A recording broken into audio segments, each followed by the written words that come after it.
ગુજરાતની અંદર ગ્રામ પંચાયતનું ઇલેક્શન હતું.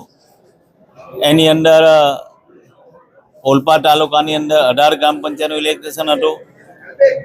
એની અંદરથી 10 ગ્રામ પંચાયત અમે બિનહરીફ કરી હતી. એમાં વિશેષ એક ગ્રામ પંચાયત મહિલા ગ્રામ પંચાયત કરી હતી. 8 ગ્રામ પંચાયતનું ઇલેક્શનનું તમામ અમારા સરપંચો ભારતીય જનતા પાર્ટીના સરપંચો ચૂંટાઈને આવ્યા છે. એના માટે તમામ મતદારોનો તમામ લોકોનો આભાર માનું છે કે ભારતીય જનતા પાર્ટીનું જે રીતે શાસન છે, નરેન્દ્રભાઈ મોદી સાહેબનું જે રીતે દેશમાં શાસન છે અને એમના નેતૃત્વની અંદર જે લોકોએ વિશ્વાસ મૂકીને આ તમામ ભારતીય જનતા પાર્ટીના સરપંચે જીતાડ્યા, એના માટે તમામ મતદારોનો આભાર માનું છું.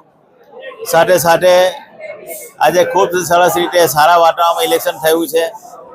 પરંતુ દુઃખની વાત એ છે કે એક મતની ગણતરી કે એક મત શાના માટે મહત્વનો હોય એ આજે અમારા ડભાડી ગ્રામ પંચાયતની અંદર ખબર પડી કે એની અંદર સરપંચનું ઇલેક્શન ઇક્વલ થયું હતું. બંને સરખા હતા. ચિઠ્ઠી લખતા વિન થયું. એટલે જે લોકો મત આપવા નથી નીકળતા માટે એના માટે એક જાગૃત સમાન કિસ્સો છે કે આપણો એક મતનો ઉપયોગ આપણે કઈ રીતના કરીએ. એટલે દરેક લોકોને વિનંતી કે મતદાનનો અધિકાર આપણે કરવો જ જોઈએ.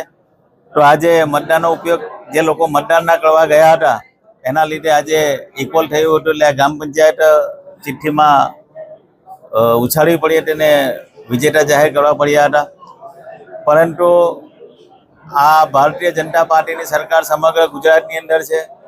દેશના વડાપ્રધાન નરેન્દ્રભાઈ મોદી સાહેબે ગુજરાતનું શાસન સંભાળ્યું પછી 18,000 ગામડાઓનું 24 કલાક વીજળી, ખેડૂતોને આજે 98% ગામની અંદર ખેડૂતોને દિવસના વીજળી આપે છે.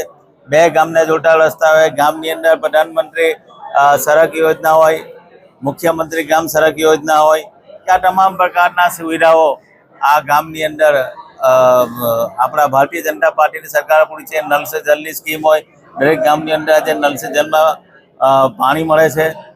એ જ રીતે તમે જુઓ છો ખેડૂતોને આજે જનધન યોજના છે. તમામ યોજનાનો લાભ આજે આ નરેન્દ્રભાઈ મોદી સાહેબની સરકાર આપે છે. એને વિશ્વાસ રાખીને આજે તમામ સરપંચીઓ ચૂંટાઈને ભારતીય જનતા પાર્ટીને આવ્યા છે. એટલે તમામને હું મતદારનો આભાર માનું છું. સાહેબ, હવે આ ચૂંટાયેલા સરપંચ તમારી પાસે આવશે, તિજોરી ખાલી કરવી પડશે ગામના વિકાસ માટે. તમે જોયો છો ગામનો વિકાસ, અવિરત વિકાસ થતો છે. ગામની અંદર આજે પહેલામાં ગામની અંદર ઇલેક્શનની અંદર અમે ફરવા જતા હતા. લોકો અમને ફરિયાદ કરતા, અમારો આ રસ્તો બાકી છે, પેલું બાકી છે. આજે ગામની અંદર જાય છે, લોકો કામ નથી પૂછતા પણ અમને આવકારે છે. કેમ કે ગામની અંદર લગભગ બધા કામો થઈ ગયા છે અને બાકી રહેલા કામો પણ અમે કરી દઈશું. પણ અહીંયા તમામ ચૂંટાયેલા સરપંચોને વિનંતી કરું છું, તમે ચૂંટાઈને આવ્યા છો, પરંતુ તમારી સામેના ઉમેદવાર જે પણ ઉમેદવાર હશે એ ઉમેદવારને તમે એવું ક્યારેય ના રાખતા કે મને આ ફળિયામાંથી મત નથી મળ્યો, આ મહોલ્લામાંથી મત નથી મળ્યો, પેલા લોકોએ મત નથી આપ્યો. એ પણ મનમાં રાખીને નહીં, પણ બધાને સમાંતર ગામનો વિકાસ થાય એવું કામ કરજો. બાકી ભારતીય જનતા પાર્ટીની સરકાર તમામ લોકોને ગ્રાન્ટ આપે છે અને તમામ લોકોને આપણે કામ કરવાનું છે. બધા એક સાથે કામ કરવાના છે.